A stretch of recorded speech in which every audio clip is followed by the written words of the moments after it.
자, 이제 74페이지예요. 자, 오늘 이제 중세문화 끝내고 그다음에 이제 본격적인 조선사. 사실 이제 뭐 한국 사회의 꽃인데 조선사가. 자, 조선사로 들어가도록 하겠습니다. 자, 중세문화입니다.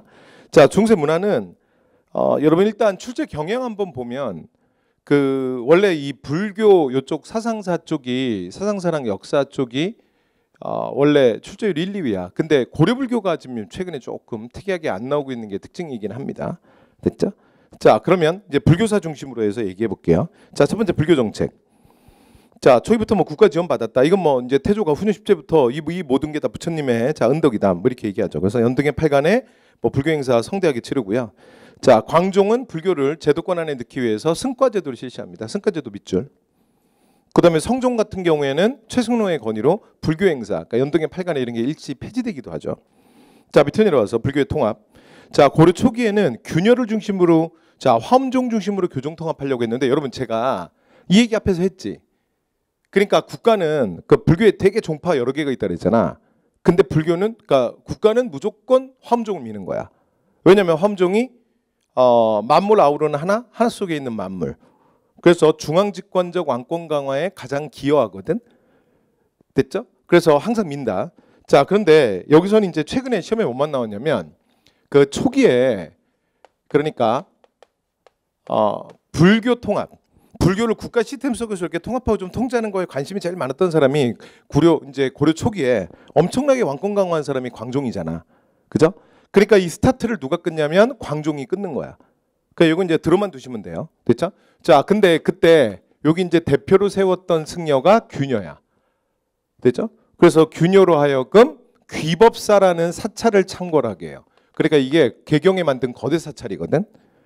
근데 이 귀법사에서 화엄종 중심으로 그러니까 교종을 통합하려고 했던 거야. 화엄종 중심으로 교종 통합.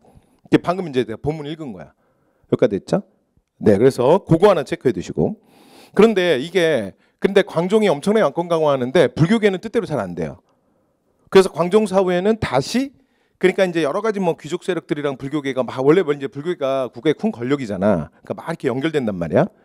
그래서 이제 다시 나선 사람이 누구냐면 문종이야. 11대 국왕. 그래서 문종은 자신의 넷째 아들이었던 후를 아예 그냥 승려로 출가를 시켜요. 그래서 두 번째는 이제 의천이 어떻게 하냐면 똑같이 화엄종 중심으로 교종 통합을 할 거야. 되죠? 자, 그럼 여기는 내가 판사하는데 시간 가니까 내가 미리 그냥 해왔어. 그러니까 여러분 이게 여러분 교재에 써 있는 내용이야. 그냥 그대로 갈게요. 자, 갑니다. 자, 그래서 우리가 의천을 뭐라 그러냐면 의천을 보통 이렇게 불러요. 그러니까 여러분 필요한 것만 책에다가 여기 지금 책의 내용을 내가 좀 압축해 놓은 거거든. 그러니까 책하면서 그냥 필요한 거는 살짝 메모하면서 그냥 따라오면 돼. 자, 그래서 이제 교종 중심의 선종. 그러니까 교종이라는 종파가 있고 선종. 이건 우리가 고대 불교에서 다 했죠. 선종이라는 건 중국계에서 처음으로 생긴 뉴불교야. 뉴불교. 됐죠? 그러니까 원래 전통적인 경전의 진리가 있다가 아니라 사실은 진리는 문자로 세울 수 없고 문자로 전달할 수 없다. 그래서 참선 수행을 중시했던. 됐죠? 그래서 이제 그 두 파를 국가 시스템 안에서 다 통합하려고 하는 거지. 근데 이건 좀 전에 얘기했던 사실은 광종도 이런 시도는 있었던 거야. 되죠? 자, 근데 의천은 이게 두 단계로 이루어집니다. 광종 같은 경우에는 1단계에서 거의 끝나요. 그러니까 광종은 좀 전에 얘기했지만 광종은 균여라는 승려로 이걸 해보려고 했던 거야. 잘 안 돼. 그래서 문종이 역시 믿을 수 있는 건 그러니까 핏줄밖에 없어. 이거 왕족이 직접 해야 돼. 그래서 넷째 아들을 아예 승려로 만든 거야. 그 사람이 의천이에요. 그러니까 최근에 이제 이쪽 파트가 시험에 좀 안 나오긴 했는데 의천 진울은 원래 전통적으로 시험에 엄청 나왔던 거야. 그래서 내가 지금 입문반인데도 지금 설명하고 가는 거예요. 자, 갑니다. 1단계. 자, 거기다 써봐. 1. 교재다 써봐요. 1. 자, 화엄종 중심의 교종 통합이에요. 항상 왕실은 누구를 민다? 무조건 왕권 강화, 중앙집권의 기여도가 가장 큰 무조건 화엄종을 밀게 돼 있어. 그죠? 자, 그래서 이걸 이제 통합합니다. 아까 균열은 이게 실제로 좀 뭐 어느 정도는 됐는데도 생각보다 잘 안 되거든. 근데 의천이 이걸 하는 거야.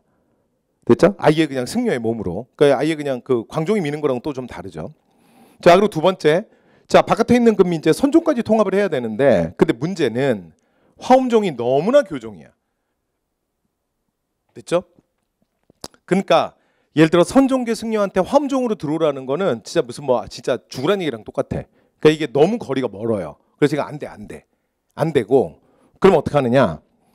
자, 중국에서 새롭게 등장한 이제 교종이 하나 있거든요. 그러니까 이게 뉴문파야. 새롭게 등장한. 그게 천태종이에요. 근데 이 천태종은 기본적으로 얘는 이제 당연히 교종이거든요. 천태종은 교종인데, 근데 중국에서 만들어진 교종이야. 근데 중국 불교 자체가 선종의 분위기가 기본적으로 있거든. 그러니까 뉴불교 천태종은 사실은 교종이지만 상당히 선종의 색채가 있어요. 그러니까 얘가 교집합이 많아, 선종이랑. 그래서 의천이 중국 유학파거든요. 중국에 가서 천태종을 공부해 갖고 와. 그래서 1096년에 귀국한 다음에 숙종 때, 그러니까 의천이 여러분 이렇게 막 활동하는 요 시기가 언제냐면 우리가 앞에서 했죠. 그러니까 우리가 구강편에서 정치사에서 했잖아. 숙종은 뭘 기억해달라? 의천. 숙종은 뭘 기억해달라? 화폐를 좋아해. 기억나세요? 그러니까 숙종 일단 요거 두 개만 기억하면 된다 그랬잖아. 그리고 하나 더 주의사항이 숙종과 예종이랑 함께 걸리는 게 여진 윤관이다. 그래서 여진 윤관 해서 별무반을 편성하는 얘기가 나오면 숙종이고, 별무반으로 여진족 근거지를 토벌해서 동북구성을 쌓으면 예종이다. 뭐 이런 얘기하면서 제가 숙종 얘기를 한 3가지 정도 했거든요. 그때 얘기 좀 다시 나오는 거야. 됐죠? 의천은 그러니까 숙종의 바로 밑에 동생. 되죠? 자, 그래서 천태종 중심으로 이번에는 선종까지 통합을 해요. 그래서 이걸 뭐라 그러냐면 교선일치, 교종과 선종의 일치의 시작이다. 이렇게 부르는 거야. 자, 그래서 이때 의천이 얘기했던 게 뭐냐면, 의천이 얘기했던 게 두 가지인데, 자, 하나가 교관겸수, 또 하나가 내외겸전이야. 근데 이 중에 오늘은 요거 교관겸수만 하나 외우고 가셔도 돼요. 잘 안 외워지니까 일단 지금 그냥 이 순간 외우고 그 다음에 책 덮으면서 까먹어도 좋아. 자, 갑니다. 자, 그러니까 교와 요 교, 그러니까 이거 안다는 건 뭐에 대해서 아는 거야? 그러니까 당연히 경전에 대한 학습이죠. 그러니까 요 앞에 거는 교종이야. 그 다음에 관이라는 건 뭐냐면 직관이거든요. 그러니까 무엇을 읽고 설명을 들어서 아는 것이 아니라, 이게 선종불교에서 되게 중요하게 생각하는 거야. 어떤 사물을 딱 대했을 때 그냥 한 방에 직관적으로 그 본질을 꿰뚫어서 아는 거야. 근데 이건 이제 누가 옆에서 문자로 설명해봐라. 그럼 그게 뭔데? 설명하면 그게 문자로 전달할 수는 없어. 됐죠? 그러니까 요 뒤에 거는 선종이에요. 다시 갑니다. 자, 교종과 선종을 그대로 읽을게요. 겸해서 모두 수양해야 한다. 그래서 내외겸전이야. 교관겸수야. 그 다음에 내외겸전도 사실은 같은 말이야. 그래서 안과 밖을 모두 겸해서 수양해야 된다. 자, 결론 갑니다. 결론.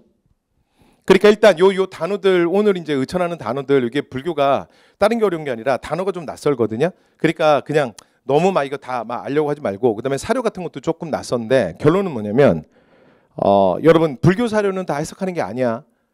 만약 해석해서 만약에 뜻을 내가 깨닫게 되잖아. 큰일 나. 해탈한다 그랬잖아. 지붕을 뚫고 하늘 올라간다고 시험 보러 안 갈 거야? 집에 안 가? 자, 그래서 의천 이거예요. 처음부터 끝까지 이 사람은 굉장히 정치적인 사람이야. 그냥 승려라고 생각하면 안 돼. 그러니까 문종의 넷째 아들이라니까. 이 사람 왕족이야, 왕족. 완전히 국가대표야, 국가대표. 그렇죠? 그러니까 처음부터 끝까지 국가 시스템 속에서 이 사람은 A 플러스 B를 하겠다는 거예요. 그러니까 모든 얘기가 이거야. 그러니까 A만 해서도 안 되고 B만 해서도 안 되고 둘 다 양극단에 치우친 거야. 결국 뭐가 필요하다?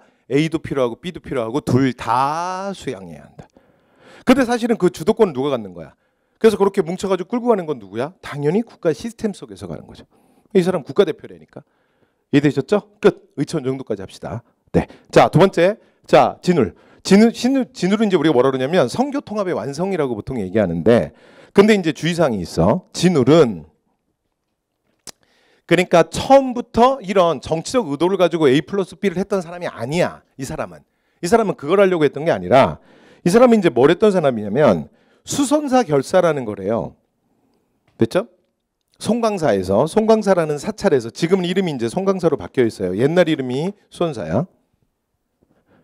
그런데 이 사람이 이제 하고 싶은 게 뭐냐면, 그러니까 당시에 불교가 너무 세속화됐다는 거지. 불교가 너무 타락했다는 거야. 그러니까 원래 종교가 실제로 이제 초기에는 안 그랬지만 일정 정도 안착되고 그러면 보통 정치권이랑 많이 연결되면서 굉장히 많이 기득권화돼요. 됐죠? 그러니까 그건 뭐, 그래서 우리가 한국 보수의 대표로 뭐 기독교 이런 얘기 많이 하는데, 이건 뭐 저도 기독교인이지만 뭐 기독교만의 문제가 아니라, 그러니까 어느 종교나 뭐 서남아시아에 가면 뭐 이슬람교는 안 그럴 것 같아. 그다음에 옛날 우리 신라 때, 고려 때 보면 불교가 그러했던 거야. 그다음에 조선 때 보면 또 유교가 그런 거야. 됐죠? 그러니까 소위 말해서 뭐 종교인은 아니지만 그런 큰 권위를 가진 성리학자들이 엄청난 사실은 기득권 세력이 되거든요. 됐죠? 그러니까 원래 이제 종교가 그런 속성이 있어. 그래서 이제 그걸 비판하는 거예요. 세속화된 불교를. 그래서 승려 본연의 자세로 돌아가자야. 승려 본연의 자세로. 됐죠? 거기 밑줄. 그 이제 교재 문장 그대로 갖고 온 거야. 승려 이게 교과서 문장이기도 해. 뭐라고요? 승려 본연의 자세로 돌아가자.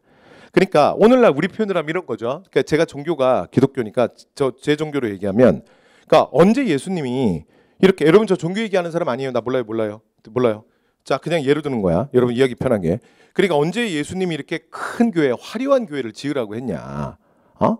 언제 교인 숫자 가지고 서로 경쟁하고 성금이 이번 주일날 모인 성금이 얼마냐 뭐 이런 걸로 서로 과시하고 그러라고 했냐? 그러면서 어떤 목사님이 예를 들어 이런 얘기를 한 거예요. 그 예수처럼 살자. 그러니까 도대체 이 교회에, 그러니까 오늘날 이 땅에서 버림받고 아프고 외롭고 그리고 소외된 사람들이 와서 편히 쉴 곳이 어디 있어? 여기에 그러니까 가끔씩 교회 나올 때 가장 화려한 옷을 입고 가장 좋은 차를 타고 와서 다 뭐 행복하게 그러면서 서로 다 그냥 그런 그냥 인사말만 하다 그냥 집에 가는 거 아니야. 도대체 이 땅에서 아프고 소외받은 자가 이곳에 와서 쉴 곳이 과연 있냐. 그래서 정말 예수처럼 살자. 그가 가장 낮은 곳에 임했던 것처럼. 그래서 몇몇 사람들이랑 예를 들어 거기에 대해서 의견을 나눈 거예요. 그러면서 예를 들어 뭐 이렇게 예수 공동체라 그래서 아주 소규모, 그러니까 새신앙 운동을 전개한 거예요. 실제로 기독교 안에서도 이런 역사들이 있거든요. 그러니까 유럽 기독교가 많이 세속화되고 나면 실제로 수도사들 중심으로 한 이런 새신앙 운동이 실제로 유럽 역사에서도 있어요. 그러니까 그런 게 불교 안에서 일어난 거야. 그러니까 산속으로 들어가서 너무 세속화됐다는 거야. 그래서 자, 산속으로 들어가서 원래 본연의 승려처럼, 그러니까 독경, 경전을 읽고 그다음에 참선 수행을 하고 그리고 노동에 힘쓰자요. 왜냐면 승려도 먹고 살려면 농사도 짓고 일도 해야 될 거 아니야. 맨날 뭐 헌금 생각만 하지 말고. 그렇죠? 자, 그래서 소위 말해서 이런 새신앙 운동이에요. 그 이런 거를 신앙 결사 운동이라 그래. 그렇죠? 결사라는 건 뭐냐면 어떤 조직을 만드는 거.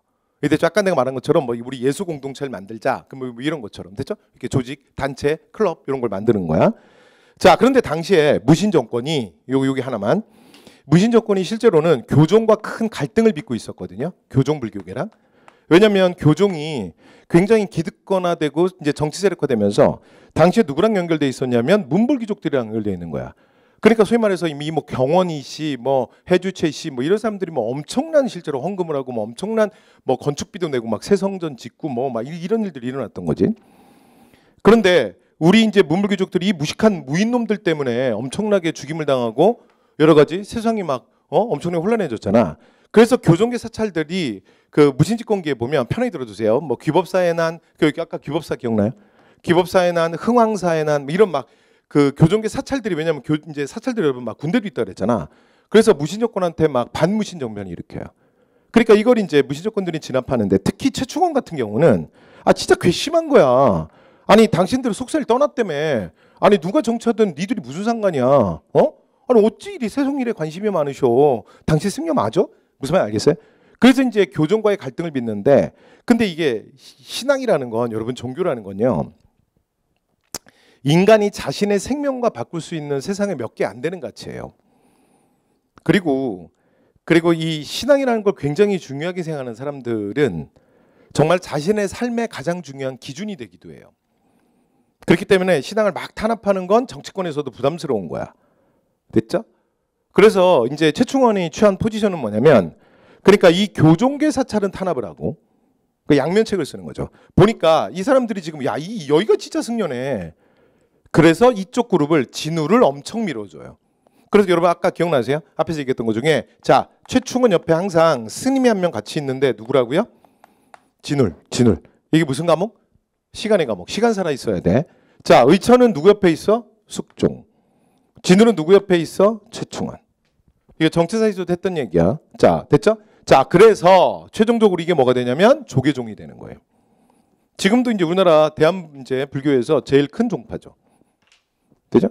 자, 이때 그 진울 선사가 했던 얘기가 뭐냐면 이런 얘기를 한 거야. 자, 도노. 원래는 선종은 도노가 끝이거든요. 그러니까 단번에 깨닫는 거야. 한 방에. 됐죠? 그러나 우리가 이 땅을 밟고 살잖아. 그러니까 점진적 수양을 멈춰서는 안 된다. 그래서 점진적으로 계속 수양해야 된다. 그럼 이건 무슨 얘기야? 뭘 수양해? 뭘 수양하긴 계속 경전을 공부해야지. 그래서 선종 중심의 교종이에요.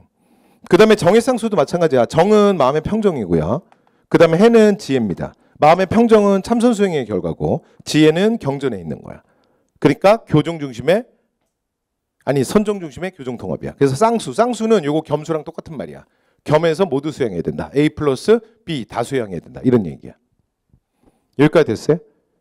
여기까지 됐죠? 자, 그럼 이제 최종으로 갈게요. 최종. 자, 결론. 자, 그래서 도노 점수 정의쌍수가 나오면 누구야? 진을. 교감 겸수가 보이면 의천.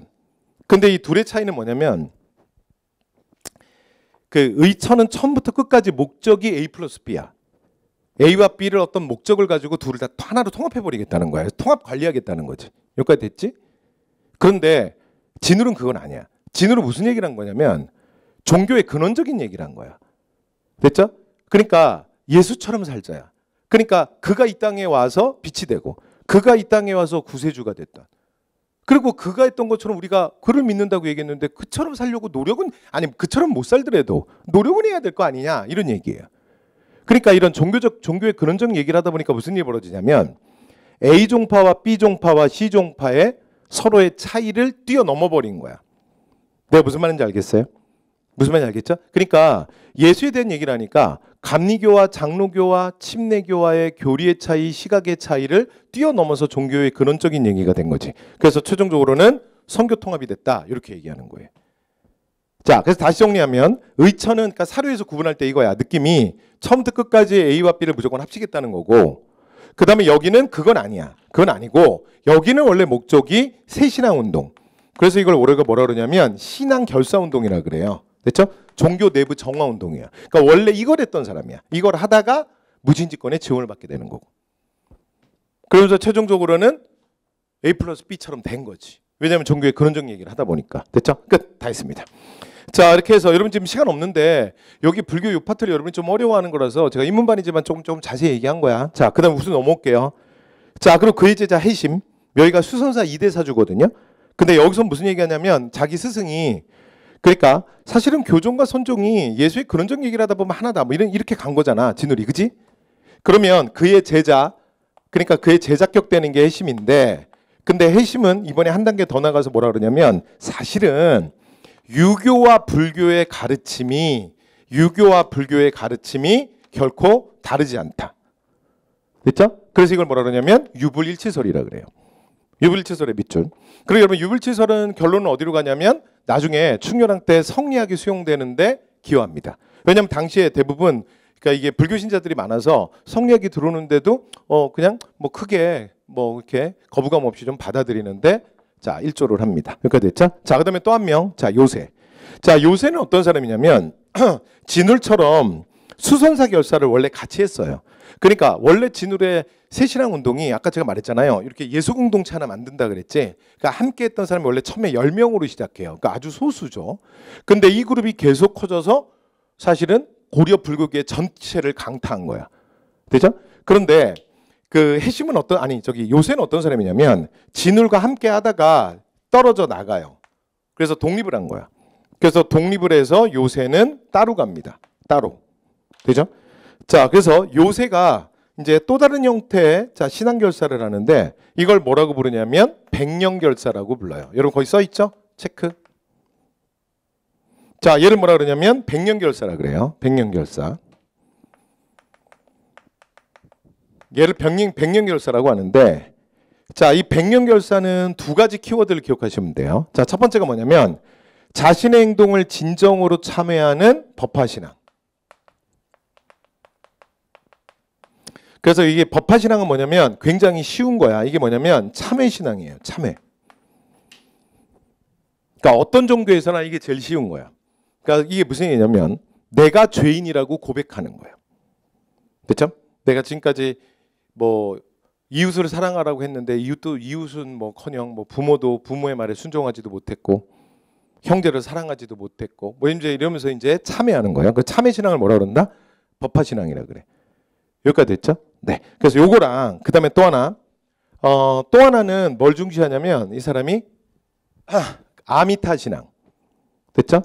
네. 그래서 우리가 이제 뭐라 그러냐면 정토. 그래서 이제 서방 정토로 가는 거잖아. 그래서 정토 신앙이라고도 합니다. 요거 한마디만 써주세요. 거기다가. 자, 요 정토 신앙의 가장 기본은 아까 우리가 뭐 할 때 했냐면 원효할 때 했죠. 원효. 연부라는 거야. 내가 입으로 남아비탑을 이걸 하는 거야. 되죠? 자, 갑니다. 자, 그래서 이제 결론 갈게요. 자, 그러면 자, 이제 결론. 요새가 왜 실제로 이제 처음에는 그러니까 요새는 진울이랑 사이가 그러니까 후배이자 제자이자 친구이자 동료이자 뭐 이런 사람이야. 근데 정확하게 제자도 될 수 없고 정확하게 선후배가 될 수 없어. 왜 그러냐면 교파가 달라. 그러니까 진울은 선종계승려고 그 다음에 여기 법화신앙 있죠. 법화신앙. 이 법화신앙을 강조하는 게 이게 원래 천태종이야. 그러니까 천태종은 내가 아까 교종이라 그랬잖아. 그러니까 요새는 교종계승려야. 그러니까 정식 제자나 후배가 될 수는 없는 거지. 왜냐면 교파가 다르니까. 아니, 교파가 같아야 동문이 되지. 그렇죠? 그래서 이제 이런 차이가 있고요. 두 번째, 요새는 소명이 다른 거야. 그러니까 서로 선교의 대상. 그러니까 내가 무언가를 해야 된다라고 바라보는 그 대상이 달라요. 그럼 요새는 어딜 보느냐?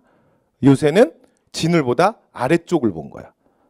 그러니까 조금 전에 얘기했던 보세요. 독경하고 선수행하고 노동에 힘쓰고 돈호점수 정의상수 이런 얘기가 사실은 지식인들의 얘기야.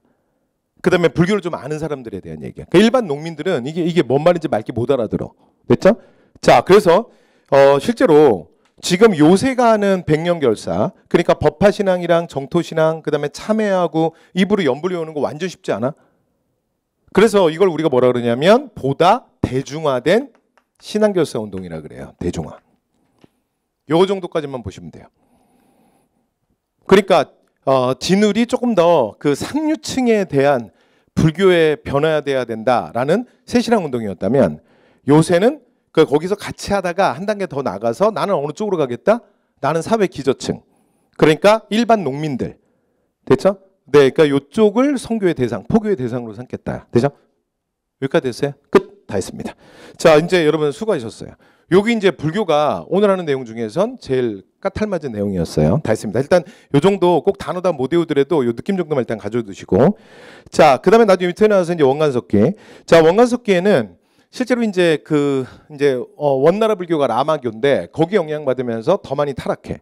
거기다 또 이제 권문세족기랑도 연결돼가지고 계속 부패가 심해지고 그다음에 이런 것들에 대해서 신진사대부들이 불교계를 엄청 비판해요. 자, 밑에 내려서 대장경이에요. 자, 그래서 대장경은 경율론. 여러분 경율론 옆에 써놨죠? 날개단에. 그냥 날개단 한번 보세요. 경은 부처님의 말씀이야. 부처 그 자체야. 경전. 그 다음에 율은 뭐냐면 교단에서 지켜야 될 계율이에요. 계율. 생활규범. 거기다 밑줄. 됐죠? 불자들이 지켜야 될 계율. 그 다음에 론이라는 건 뭐냐면 경과 율에 대한 해설이에요. 해설서. 되죠? 네, 그래서 경율론. 요걸 편찬하는 걸 대장경이라 그래요. 자, 그 다음에 경율론 3장. 그 밑줄. 제가 부를게요. 거기다 써봐. 1. 밑줄 쳤지? 경율론 3장을 편찬하는 게 뭐라고? 이게 불교의 가장 중요한 저서들이야. 요걸 3장이라 그래요. 밑줄 1. 그 다음에 두 번째 위에다 써봐요. 2. 2는 뭐냐면 호국 불교의 염원을 담고 있어요. 그러니까 우리나라 대장경들은 다 국가 위기 상황 속에서 그러니까 부처의 힘으로 외적을 물리치겠다. 이런 어떤 그러니까 확실한 목적을 갖고 만들어진 거야. 자, 밑에 내려와서 자, 고려의 부처의 힘으로 물리치기 위해서 자, 첫 번째 자, 밑입니다. 현종이다 밑줄. 요 시간만. 그래서 현종 때 맨 끝으로 갈게요. 처음으로 만드는 게 뭐냐면 초조 대장경이야. 여러분 그 조자가 뭐냐면 새길 조자야. 한자로. 그래서 초자는 뭐냐면 처음 새겼다야. 여러분 현종 때 무슨 일이 있었지? 누가 쳐들어왔지? 거란의 침입. 그게 그 앞에 써 있잖아. 그렇죠? 2차, 3차. 기억나죠? 1차는 성종. 그래서 거란의 침입을 물리치기 위해서 대장경을 처음 새겨요. 여기까지 됐죠? 여기 첫 번째. 자, 그다음에 이제 숙종 때 그 의천이 교장이라는 걸 편찬해요. 교장. 일명 숙장경이라고 합니다. 이건 불교 교리를 위해서야. 이건 가볍게. 자, 그리고 이제 마지막이야. 근데 몽고 침입으로 초대경이 소실되거든요. 자, 그리고 나면 강화도에서 다시 팔만대장경을 만들어요. 팔만대장경 밑줄. 여러분 그리고 그 위에다 써봐. 자, 팔만대장경 똑같은 말이 뭐냐면 제조대장경이에요. 됐죠? 그러니까 새겼다. 근데 처음이 아니라 다시 새겼다요. 목판에 다시 새긴 거야. 근데 이 대장경이 현재 8만 개가 넘는 목판이 다 남아 있어요. 그래서 우리가 보통 뭐라고 부른다? 8만 대장경이라고 부르는 거야. 원래 이름은 제주대장경이지. 여기까지 됐죠? 그리고 얘가 유네스코 세계 기록문화유산에 등재된 거야. 기억하셔야 합니다. 끝. 자, 그다음 세계에서 뭐 가장 우수한 대장경으로 꼽히고요. 밑으로 내려와서 도교와 풍수지리. 자, 여기는 뭐 가볍게 읽으시면 될 것 같아요. 자, 그래서 자, 궁중에서 하늘에 제사를 지내는 초제를 지내는데 초제다 밑줄. 자, 여러분 초제가 도교의 가장 대표적인 공식 행사야. 됐죠? 초제 나오면 도교다. 자, 이렇게 기억하시면 돼요.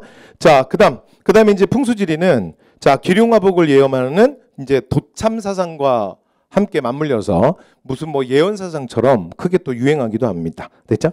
자, 그다음에 묘청의 소행천도 운동 뭐 이런 것도 뭐 그런 거잖아. 그지? 자, 그래서 뭐 보시면 될 것 같고요. 자, 그다음에 밑에 기출문제 있죠? 기출문제는 여러분 이제 문화사는 그냥 넘어갈게요. 자, 뒤로 넘어갑니다. 자, 중세 학문 과학 기술 예술로 갈게요. 자, 이쪽으로 이제 오시면 여러분 이쪽 파트는 최근에 보면 좀 나오고 있지. 그러니까 문화사 중에서 이쪽이 좀 나오고 있어요. 그렇죠? 근데 이쪽에서는 최근에 좀 많이 나오는 파트가 두 군데가 있거든요. 제가 두 개만 먼저 찍어 드릴게요. 자, 원래 전통적인 고려 문화에서 출제율 1위는 중세 문화 출제율 1위는 저 좀 보세요. 출제율 1위는 불교였어요. 근데 이제는 불교가 아니고 그러니까 고려 문화 출제율 1위 해볼게. 자, 출제율 1위가 최근에는 역사서입니다. 얘가 출제율 1위야. 그리고 자, 출제율 이제 불교는 최근에 조금 덜 나오면서 얘가 2위로 밀렸어요. 됐죠? 자, 그리고 최근에 와서 또 조금 나오는 게 뭐냐면 이거 플러스 알파로 하나만 얘기할게요. 자, 최근에 와서 조금 나오는 게 뭐냐면 고려시대 건축물을 조금씩 물어보고 있어요. 그래서 오늘 제가 요 세 파트만 조금 말씀드리면 될 것 같습니다. 자, 그럼 이제 바로 들어갑니다. 자, 이제 본문 바로 들어가서 유학의 발달. 자, 고려 초에 이제 초기부터 뭐 유교를 정치념으로 삼았다. 그게 언제부터라고요? 성종. 우리 앞에서 다 했던 얘기잖아. 최승로의 심 28조. 그죠? 자, 그다음 밑에 내려와서 성리학의 전례. 자, 이것도 정치사에서 다 했죠. 자, 우리나라 성리학 처음에 갖고 들어온 사람 누구라고요? 이것만 체크할게요. 안양. 언젠지 기억나? 빨리 부를게요. 충렬. 시간 살아 있어야 돼. 자, 그다음에 이재현이 그 다음에 정통을 계승한다 그랬잖아. 그 이재현을 되게 예뻐했던 사람 기억나요? 충선. 됐죠? 자, 그 다음 밑으로 내려와서 이색은 앞에 써 있죠. 이색은 공민왕 때 성균관 대제약이야. 그리고 이 이색의 두 제자, 제일 유명한 두 명이 더블정. 기억나? 정몽주와 정도전. 근데 메인 라인은 정몽주로 이어지는 거야. 되죠? 자, 요 정도만. 끝. 그 다음에 옆으로 넘어와서 교육기관. 자, 교육기관은 성종이 자, 국립대학 중앙에 만드는데 이름이 뭐라고요? 국자감. 됐죠? 그 나중에 국학이라고 불러요. 그래서 국자감, 국학. 자, 그 다음에 여기는 특징이 이제 유학부와 기술학부로 나눠져 있고요. 그 다음에 지방학교 이름 뭐라고요? 이거 앞에 다 있잖아. 뭐라고? 향교. 하여튼 향자가 들어가면 지방이라 그랬죠. 자, 그 다음에 이제 고려 중기에 최충의 문헌공도를 비롯한 사학 시비도가 융성했다. 여러분 이것도 앞에서 다 있잖아. 당대 최고의 학자. 집 앞에다가 구제학당이라고 하고 만들었는데 대박 났던 거. 그래서 우리나라의 사교육 역사가 1000년이 넘는다 그랬잖아. 그죠? 자, 그다음 밑으로 내려와서 예종. 그래서 이제 그 여러 가지 관악진흥책이 나오는데 예종 때 칠제. 그리고 장학재단 양형고. 기억나요? 지금 나 표현으로 들은 거야. 빨리빨리 체크하면서 갑시다. 그다음에 충렬왕 때는 그러니까 성리학이 수용이 되면서 이때 국자감을 성균관이라고 불러요. 그죠? 그리고 이제 문명. 그러니까 공자의 제사를 지내는. 그래서 문명 만들어서 유교교육기관으로서의 권위를 높이는 거지. 자, 그 다음에 밑에 내려와서 공민왕. 그리고 공민왕 때 성균관이 순수 유학교육기관이 돼요. 그죠? 그러면서 이걸 통해서 신진사대부들을 막 발탁해내잖아. 공민왕이. 그죠? 자, 그 다음에 이제 역사서입니다. 역사서. 자, 역사서는 현종 때 7대 실록이 편찬됐다는 기록이 있는데 가볍게 보세요. 현존하지 않아요. 됐죠? 그러니까 그냥 현종 때 이런 일이 있었다. 이 정도만 그냥 아시면 되고. 그 다음에 이제 제일 중요한 건 뭐냐면 인종 때 김부식의 삼국사기야. 삼국사기 밑줄. 별표. 여러분 그 공무원 시험에서 역사서 전체 출제율 1위는 무조건 삼국사기야. 됐죠? 삼국사기 완전 중요해. 됐죠? 네. 그리고 최근에 뭐 그냥 계속 나오고 있어요. 자, 완전 중요합니다. 자, 그래서 삼국사기 편찬했다. 근데 삼국사기에 딱 그냥 대표적인 표현이 뭐냐면 유교적 합리주의사관이야. 거의 다 빚을. 근데 이거 여러분 이제 성리학이라 그러면 틀려. 왜냐하면 성리학은 아직 안 들어왔어. 성리학이 여러분 충렬한 때 들어온다 그랬잖아. 지금 이거 12세기 인종 아니야, 인종. 그죠? 앞에서 얘기했던 거 기억나죠? 묘청의 소용천도 운동을 진압하고 그리고 칩거에 들어가서 10년 동안 저술을 해서 완성하는 책이 상속사기라고 그랬잖아. 1145년. 자, 그래서 이제 근데 기전체로 서술돼 있어요. 그리고 현존하는 가장 오래된 역사서입니다. 여기까지 됐죠? 오케이? 오케이. 자, 그러면 이제 여기 좀 보시면 상속사기 얘기 조금만 할게요. 자, 상속사기는 일단 기전체야, 기전체. 그럼 이제 기전체가 뭔지만 좀 설명할게. 기전체. 역사서술에 가장 대표적인 게 두 가지가 있거든요. 여러 가지 있는데 나머지는 다 됐고 일단 두 가지만 자 노트에 찍어 놓으시죠. 자, 기전체가 있고 편년체가 있어요. 그러면 이게 뭔 소리냐? 뭔 소리인지 먼저 해볼게. 여러분 기전체는 그러니까 기전체는 요걸 이제 동양의 정사체라고 하는데 그냥 그대로 읽을게요. 여러분 위대한 인물의 전기를 어릴 때 읽어본 적 있죠? 아니 위인전 같은 거 안 읽어봤어? 저는 어릴 때부터 신발 그런 건 상대 안 했어요. 뭐 그러는 거 아니죠? 자, 그래서 기전체는 뭐냐면 인물 중심의 역사 서술이야. 사람 중심으로. 자, 두 번째 갑니다. 자, 편년체. 자, 그럼 편년체는 뭐니?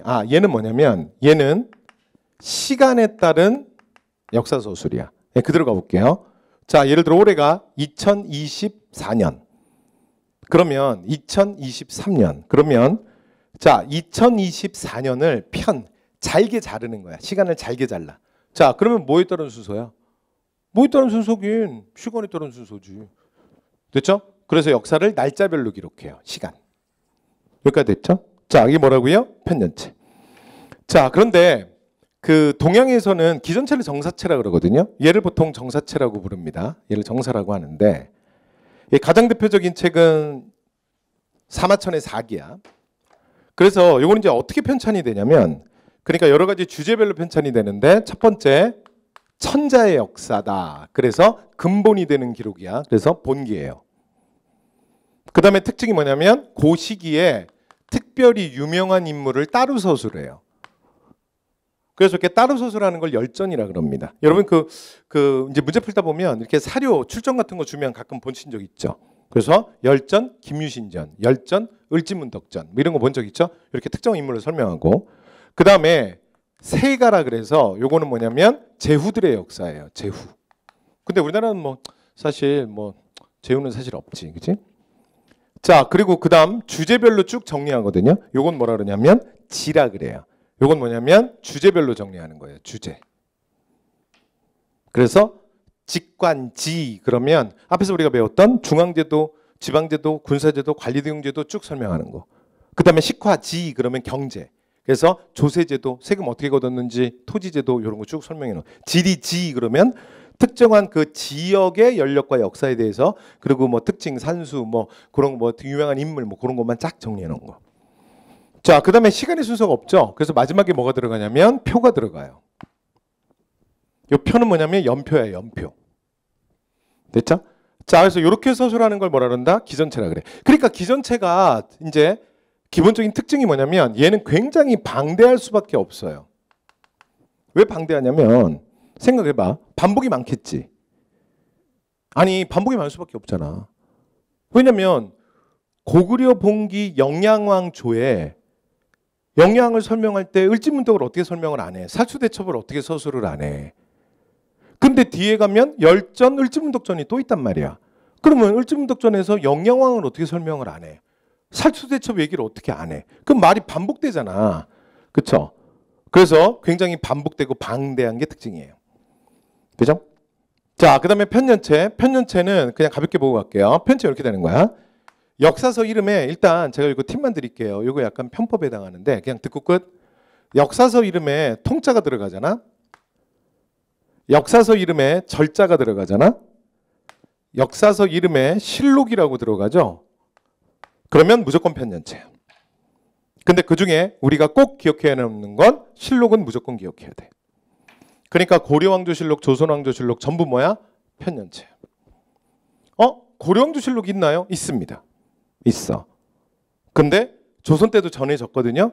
외란 때 소실되는 거야. 그래서 오늘날 남아있지 않는 거지 고려왕조실록이 이제 기록되지 않았던 건 아니에요. 춘추관에서 다 관리하고 기록하고 했었다고. 됐죠? 끝. 그래서 요 정도 봅시다. 자, 이렇게 서술하는 방식이 뭐라고요? 가장 대표적인 게 상수학이에요. 상수학이 중요해서 내가 조금 말 길게 한 거야. 되죠?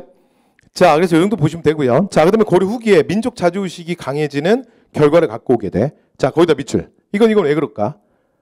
이유가 뭐야? 끝에다 한마디만 쓸게요. 대몽항쟁.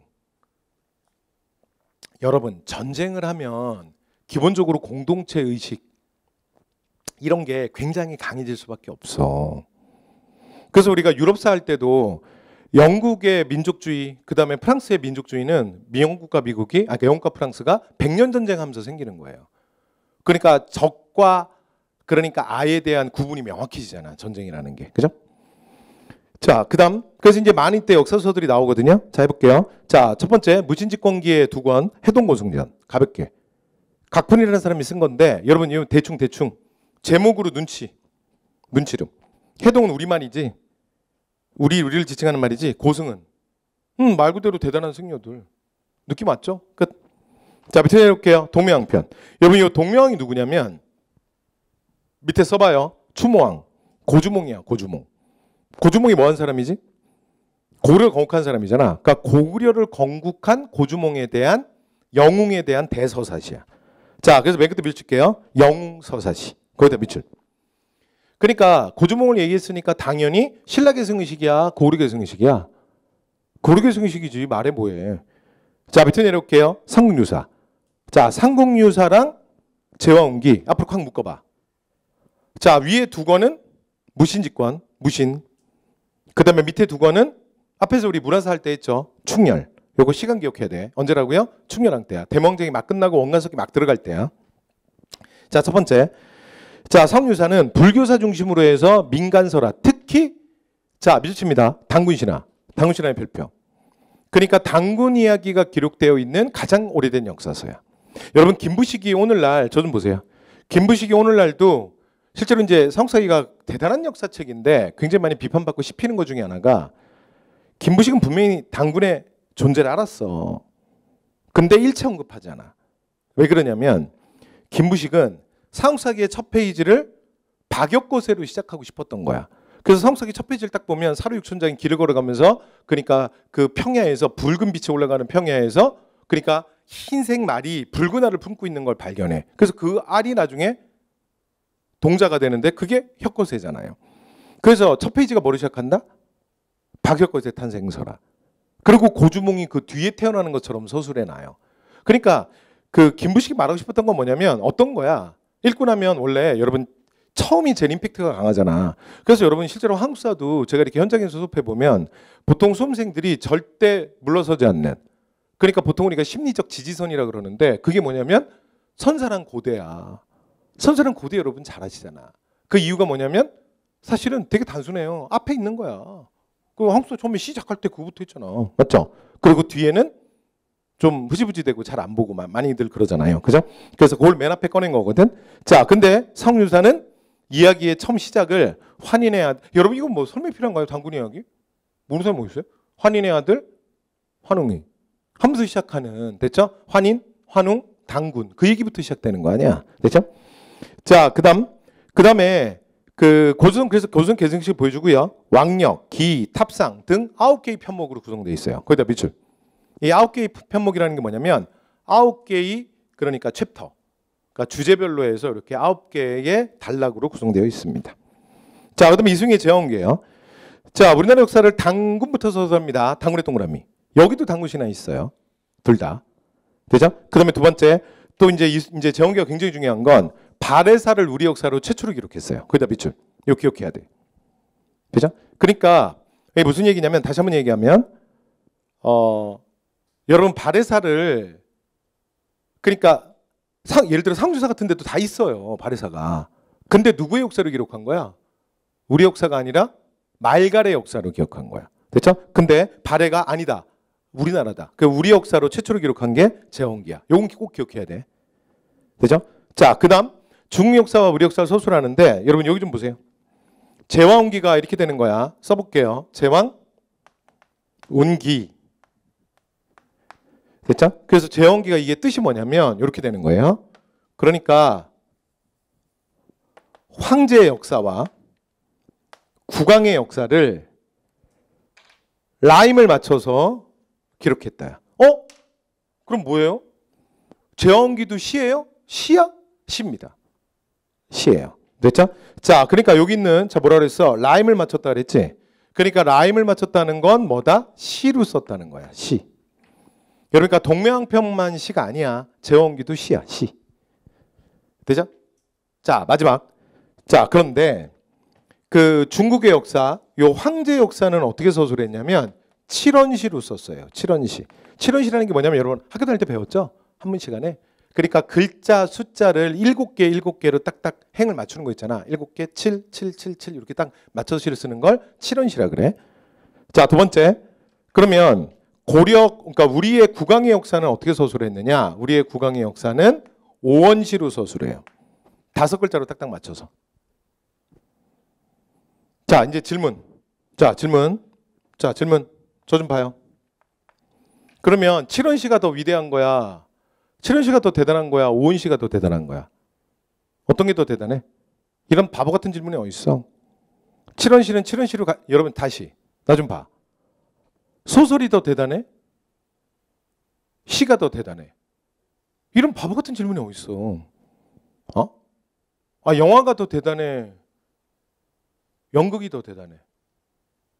뮤지컬이 더 대단해? 어느 게 더 대단해? 왜 바보 같은 질문이 어딨어?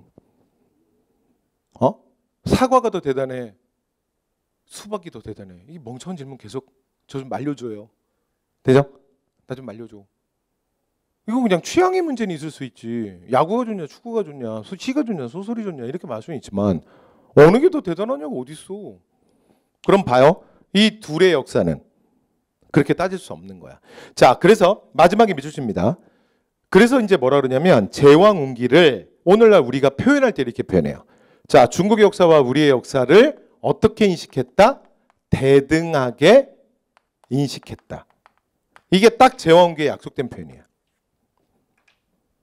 그러니까 중의 역사가 뭐 대단하고 우리 역사는 별로고 뭐 그런 게 아니라 중의 역사는 중의 역사대로 대단하고 우리 역사는 우리 역사대로 대단한 거야. 됐죠? 끝. 자, 제왕기까지 말씀 다 드렸어요. 여러분 여기도 중요한 파트라 제가 좀 말 길게 한 거야. 자, 밑에 내려올게요. 자, 그다음에 고려말. 자, 마지막 이재현의 사략 밑줄. 여기서 이제 성리학적 명분론을 얘기하는 대표적인 역사서인데, 자, 밑에다 씁니다. 자, 이거 내가 앞에서 근데 살짝 얘기한 것 같은데, 자, 사략은 그러니까 이재현은 우리가 충소랑할 때 봤잖아. 근데 이 책 사략은 공민왕 때 쓰는 책이야. 자, 밑에 쓸게요. 사략에다 부를게. 공민왕. 여러분 책은 그 편찬 시작은 우리 몰라도 되고요. 항상 그게 완성된 것만 기억하는 거야. 됐죠? 자, 이 책 언제 완성된다? 공민왕. 끝. 자, 아래대로입니다. 인쇄술. 자, 그래서 우리나라는 이제 고려시대부터 이미 대장경의 편찬 이런 것들은 목판 인쇄의 최고를 알려주고요. 그 다음 세계 최초로 뭐도 만들어? 금속월자. 그런데 가장 대표적으로 최후 집권기에 강화도에서 만들었다고 알려진 게 상종고문예문. 밑줄. 얘네 빨리빨리 할 거야 이제. 어리버리하면 안 돼. 상종고문예문. 근데 문제는 이게 오늘날 전하진 않아요. 그러면 현존하는 것 중에 재료로 된 건 뭐냐? 자, 청주 흥덕사에서 만들었던 직지심체요절. 이거 나 정치사에서도 했는데. 밑줄. 여러분 가끔 그 수업하시는 분들 중에 이걸 직지신경이라고 말하는 사람들이 있는데, 네, 들은 적이 있거든요. B 무조건 틀리는 거야. 이거는 불경이 아니라서 그렇게 부르면 안 돼. 그래서 짧게 부르고 싶으시면 그냥 직지라고 부르면 돼. 직지. 되죠? 자, 그래서 오늘날 유네스코에서 매년 직지상을 하나씩 주거든요. 세계 최고의 출판물에게 매년 지정을 해요. 됐죠? 그 직지상도 이 이름에서 온 거야. 됐죠? 세계에서 가장 오래된 이거 국제공인본입니다. 1377년. 자, 그래서 세계에서 가장 오래된 금속월자예요. 자, 그 밑에다 한마디만 쓸게요. 내가 정치사 할 때 하고 왔어. 자, 이거 시간 언제라고요? 언제라고요? 기억나? 언제야? 우왕. 됐죠? 네, 좋아요.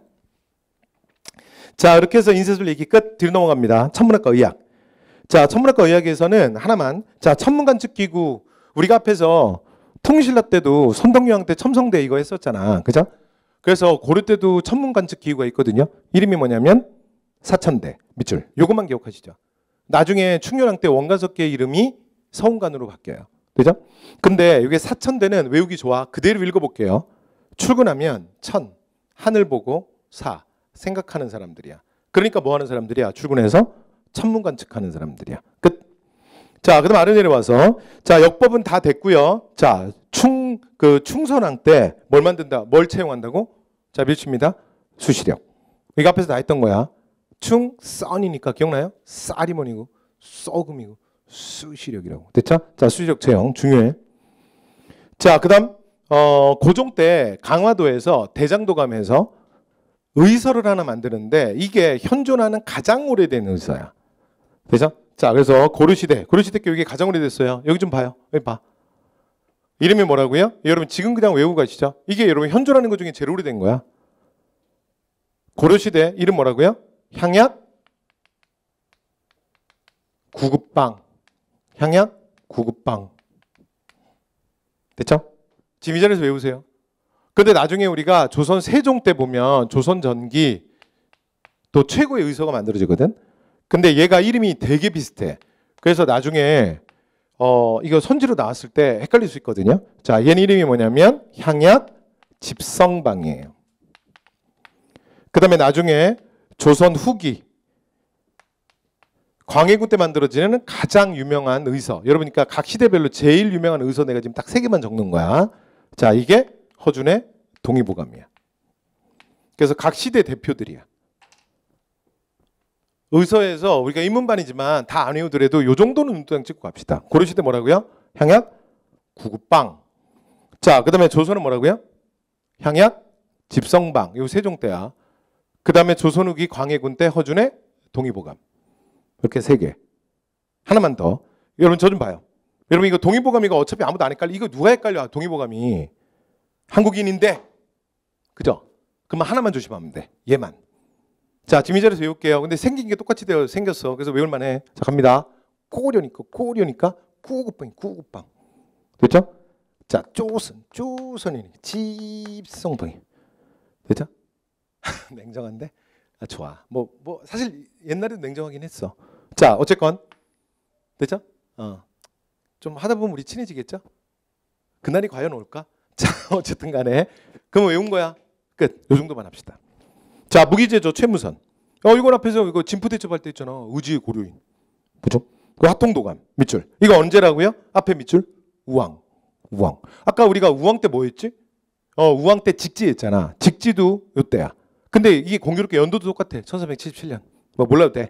자, 그다음에 건축. 자, 건축은 여러분 거기 내가 별표 쳐놨지. 조금 전에 이런 얘기했던 거 기억나? 자, 그 최근 한 10년 정도 다 퉁치면, 아니 다 모으면, 기출 모으면 고려문화 출제율 1위는 원래 불교였는데 지금 역사서가 뒤집었어. 역사서가 1위, 불교가 2위. 근데 불교가 최근에 좀 안 나오고 있고 최근에 원래 안 나왔는데 조금 나오는 애가 누구야? 건축. 이건 조심해야 돼. 됐죠? 이건 잘 봐야 돼. 자, 조선 전기 건축의 특징이 주심포야. 이거는 여러분 그냥 이렇게 말로 하면 어려우니까 내가 사진으로 보여드릴게. 자, 잠시 후에. 자, 주심포. 왼쪽 날개단에 있어 근데. 주심포 밑줄. 근데 고려 전기에 유행했던 이 주심포 건물은 현재는 13세기 건축물만 남아 있어요. 근데 그게 딱 3개야. 근데 이거 시험에 너무 잘 나와. 그래서 지금 이 자리에서 그냥 외울게요. 저 좀 봐요. 여러분 건축물 이름 이 자리에서 외우면 외워질 것 같아? 외울 수 있죠. 여러분 내가 무시하는 건 아니고. 그런데 까먹을 확률이 높아. 책 덮으면서 까먹어도 좋아. 근데 지금 이 자리에서 외우고 갑시다. 그래서 우리나라에 현존하는 목조 건물 중에 가장 오래된 건 안동 봉정사 극락전 밑줄. 그 다음에 두 번째. 자, 두 번째로 예산 수석사 대웅전. 됐죠? 그리고 영주 부석사 무량수전. 3개. 끝. 요 3개는 외우고 가셔야 돼요. 자, 다시. 안동 봉정사 극락전, 영주 부석사 무량수전, 예산 수덕사 대웅전. 요 3개가 뭐야? 주심포. 나머지는 다 다포야. 그래서 다포는 가볍게 보시면 돼. 자, 그러면 이게 뭔 소리인지 자, 그림을 통해 사진으로 직접 한번 봅시다. 자, 여기 좀 봐봐요. 여러분 교재 사진 교재 사진은 제가 날개단에 넣다 보니까 그러니까 2개를 그냥 압축해서 같이 넣었어요. 그래서 이게 조금 잘 안 보이시죠? 그런데 요걸로 보고 나면 대충 무슨 말인지 이해가 돼. 자, 시작해 볼게요. 자, 시작합니다. 봐요. 그러니까 이게 뭐냐면 공포야, 공포. 그러니까 공포 배치를 어떻게 하느냐야. 그러면 공포가 먼저 설명해야 되지. 공포는 건축의 가장 기본이야. 그러니까 우리가 일반적으로 건축이라고 말할 때 건축의 가장 기본은, 자, 천천히 할게요. 수평과 수직이 만나는 거야. 수평과 수직이 만나는 게 건축의 기본이야. 그럼 공포는 뭐냐? 수평과 수직이 만나는 걸 이어주는 이음새야. 그 이어주는 장치를 공포라 그래. 이게 첫 번째. 그러면 두 번째는 뭐냐? 공포는 또 하나 어떤 특징이 있냐면 건물의 장식의 의미가 있어요. 그래서 공포를 어떻게 배치하느냐에 따라서 건물이 굉장히 화려해 보여. 그리고 이 공포는 한국인들한테 너무 익숙한 거야. 우리가 이 말을 굳이 안 써서 그렇지. 자, 시작합니다. 자, 이제 여기 보세요. 이게 뭔 뜻이냐면, 시작합니다. 요 주자가 기둥 주자야. 기둥. 됐죠? 얘가 뭐냐면 공포. 그러니까 공포 하나가 기둥의 중심부를 1대1로 받치는 거야. 이걸 주심포라 그래. 됐죠? 자, 무슨 말인지 해볼게요. 자, 여기 보시면 봐봐. 여기 그림 한번 봐봐. 봐봐. 이거라 그랬지? 수평과 수직이 만나잖아? 그럼 그걸 이어주는 게 공포야. 그러니까 한국인들한테는 이건 되게 익숙해요. 그죠? 그래서 공포가 뭐야? 얘가 공포야. 얘가. 되죠? 근데 지금 만나는 거 보세요. 이렇게 만나잖아. 1대1. 공포 하나가 기둥의 중심부를 1대1로 이렇게 받치잖아. 이게 주심포라고. 됐어요? 그러니까 여기 좀 봐보세요. 여기 사진 한번 보면 얘도 지금 이렇게 생겼잖아. 봐봐요. 여러분 이거 보면 이거 너무 익숙하지 않아? 아니 한국 건축물에서 이걸 우리가 처마라 그러잖아. 처마, 지붕의 아랫부분. 그러니까 처마 밑에 보면 이거 있잖아. 공포. 기둥이랑 만나는데 보면 1대1로 만났잖아. 주심포라고. 봐봐. 여기 있잖아. 공포. 1대1. 주심포라고. 그러면 다포는 뭐냐? 다포는 여기 좀 보세요. 기둥과 기둥 사이에 공포를 많이 배치하는 거야. 많이. 그래서 다포야. 자, 뭔 소리냐면 갑니다. 보세요. 여기 좀 보세요. 기둥이 이렇게 있잖아요. 그러면 공포가 1대1로 바로 만나는 게 아니라 보시면 그 사이에 뭐 하나가 더 들어오고요. 그 다음에 어떻게 되냐면 보세요. 기둥과 기둥 사이에 기둥과 공포의 숫자가 똑같이 1대1이 아니라 공포가 지금 많이 들어가 있잖아. 그래서 뭐라 그런다? 다포라 그래요. 그러면 어떤 특징이 있냐? 여러분 여기 사진 한번 봐봐. 여기 기둥 보여? 여기 기둥 보여? 근데 보면 여러분 보세요. 공포가 지금 되게 많이 들어가 있잖아. 그치? 그러면 이걸 실제로 가서 눈으로 보시잖아요. 그러면 어떤 특징이 있냐면 건물이 되게 화려해 보여. 그래서 공포는 소위 말해서 건물의 장식의 특징을 갖고 있어요. 되신 거죠? 끝. 그런데 여러분 제가 이거 다포는 왜 별로 안 중요하다 그랬냐면 다포가 15세기 이후에 주로 지어지거든. 다포식 건물이. 대표적인 게 성불사 응진정 같은 거니까 올해 국가직에 이게 오답으로 나왔었다. 틀린 거 고르는 거니까 맞는 말이니까 답을 고르면 안 돼. 근데 이걸 출제자가 오타를 낸 거야. 성불사 응진전인데 성불사 응진전이거든요. 근데 얘가 오타가 난 거야. 그래서 웅진전으로 오타가 났어요. 봐봐, 여기 오타지. 그런데 실제로 인쇄됐을 때 저걸 그러니까 순간적으로 저게 잘 안 보여. 아니 내가 무죄 만드는 사람으로서 내가 변명을 하는 게 아니라 실제로 이거를 명조체로 쓰면 이응이 우리는 이렇게 쓰지만 실제로 명조체 이응은 이게 이응이 이렇게 살짝 올라와 있는 게 있잖아. 그러니까 이게 인쇄된 형태로 이렇게 이거 나도 처음에 봤을 때 계속 봤다니까. 그래서 약간 운처럼 보이는데 이거 있는 것 같은데. 근데 무슨 생각했냐면 문제는 틀리는 걸 고르는 거잖아. 이 문장은 맞는 문장이었거든. 근데 오타가 나면 성불사 웅진전은 없는 거거든. 그러니까 틀리는 게 되는 거야. 그래서 이거 나중에 문제 되겠는데 했는데 진짜 이재희가 있었어.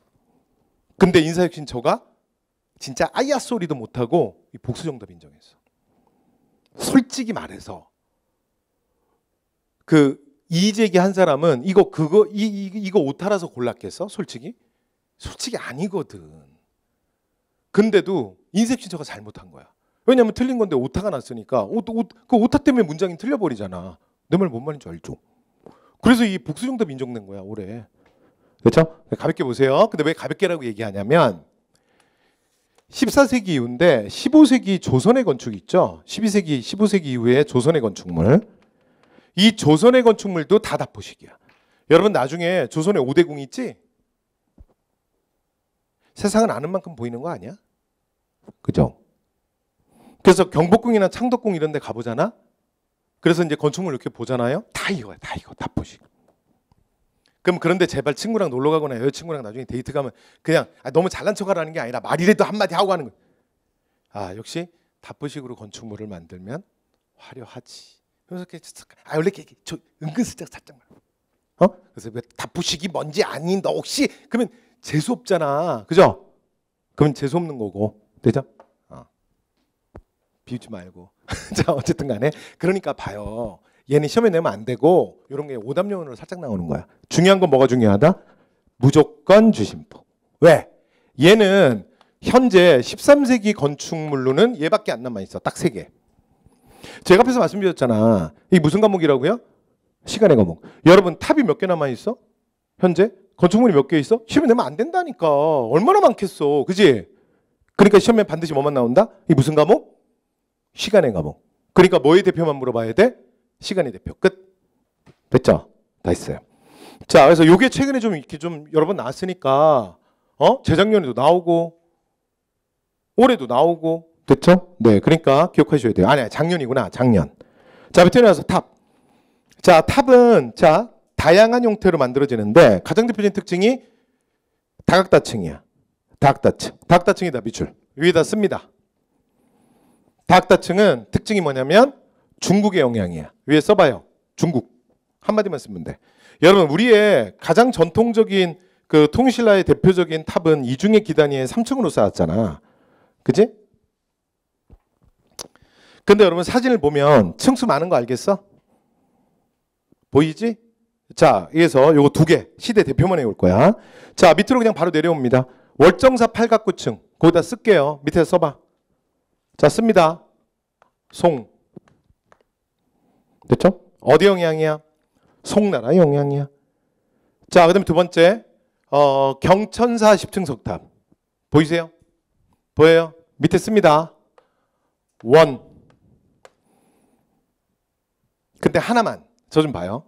여러분 월정사 팔각 9층 석탑은 그렇다 치고 그러니까 우리가 이거 몰라도 돼. 그냥 듣고 끝. 우리가 수업 시간에 배우는 탑은 3층 탑 있지. 3층 탑은 100% 신라탑이야. 대한민국 땅 전체 남북한 합쳐서 예외가 없어. 신라 애들이 삼국시대를 살아서 그런가 봐.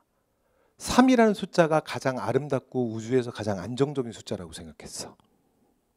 그러면 층수가 이렇게 위로 많아진 길어지고 높아지는 거 있지?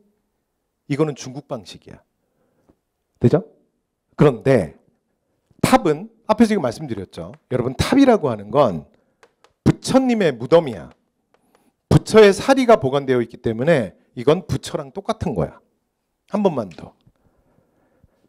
할아버지가 없는 저 같은 사람은 할아버지 산소에 가잖아?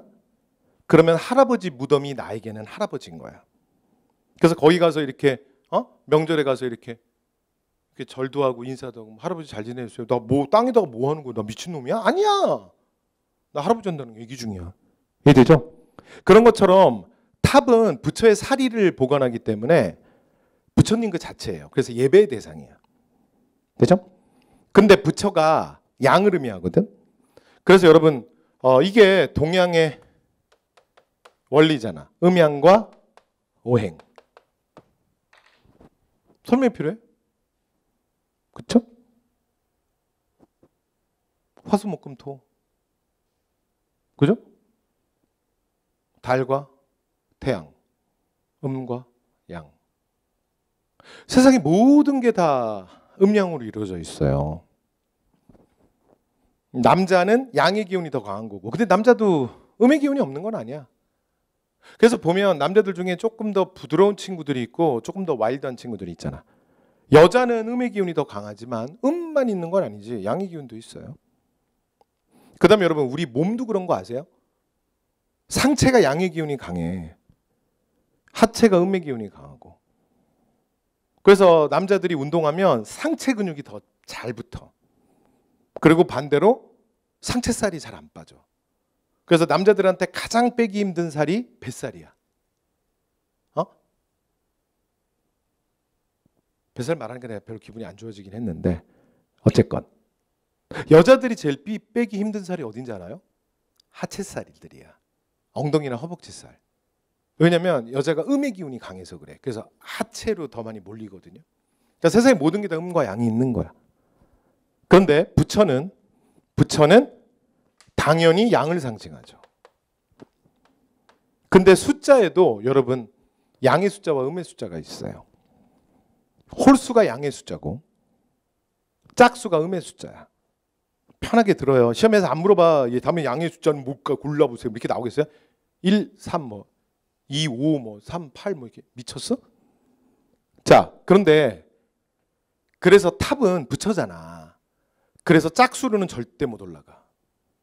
그래서 탑은 어떻게 올라가야 되냐면 3, 5, 7, 9, 11, 13 이렇게 올라가야 돼. 근데 방금 전에 우리 뭐 체크했어? 뭐라고요? 경천사 10층설. 나 좀 봐. 나 좀 뭐. 못 올라간다며. 신발. 신발 신고 있는데요? 이 짝수 왜 나온 거야? 이 짝수 왜 나와? 짝수 못 올라간다니까. 짝수 왜 나왔어? 왜 말은 더듬어? 짝수 설명하자마자 왜 나왔어요? 왜 나와? 음양오행을 모르는 무식한 몽골놈들 때문이야. 자, 그래서 경천사 10층 석탑은 누구의 영향이야? 몽골, 원나라 영향이야. 충무강 때 만들어지는 거야. 되죠? 여러분 별거 아니지만 이렇게 딱 설명 듣고 나면 생각보다 오래 기억날 거야. 됐지? 된 거야. 오케이. 자, 그럼 이제 탑 다 있고 마지막 승탑 하나만. 고려는 고달사지 승탑이야. 여러분 신라는 뭐였죠? 팔각원당형 대표가 뭐였지? 쌍봉사 철감선사 승탑이야. 신라는. 고려는 뭐라고? 고달사지 승탑이야. 그러니까 신라니까 쌍봉사 철감선사. 고달사지라. 그만 해도 되겠죠. 자, 옆으로 넘어와서 불상. 자, 불상은 초기 불상의 특징이 뭐냐면 충국리 철불, 이 대형 철불, 대형 석불 많이 만들어요. 관적사 속조미륵보살 입상 이런 거, 이천동 석불 이런 거. 이게 특징이 뭐냐면 비례미 균형미를 깬 거야. 됐죠? 자, 그래서 초기에 호족들의 자신감의 표현. 그러니까 이게 뭐냐면요. 여러분 신라 진골 귀족들은 경주를 중심으로 해서 완벽한 비례미, 균형미 이렇게 밸런스 이런 거 굉장히 중요하게 생각하거든. 근데 고려 초호족들은 그거는 니네 스타일이고 우리는 우리 스타일로 간다. 됐죠? 자, 그래서 이거 고려 초기를 보여주고 그 다음에 신라 양식을 계승한 것도 있는데 대표적인 게 부석사 소조 아미타 열애 사상이야. 이거는 석불암 본전부를 그대로 만든 거야. 그걸 모델로. 됐죠? 자, 공예 갑니다. 자, 공예선 하나만. 가장 대표적인 게 상감청자. 우리가 이제 고려청자라 그러지. 여기 언제 만들어지냐면 12세기 중엽이에요. 12세기 중엽에서 13세기 중엽에 유행했던 게 상감청자. 여러분 사진 보이지? 우측에. 여러분 한국 사람들한테 자, 청자 이미지 한번 떠올려봐. 그럼 전부 이거야. 제일 유명한 거죠? 문학무늬 매병.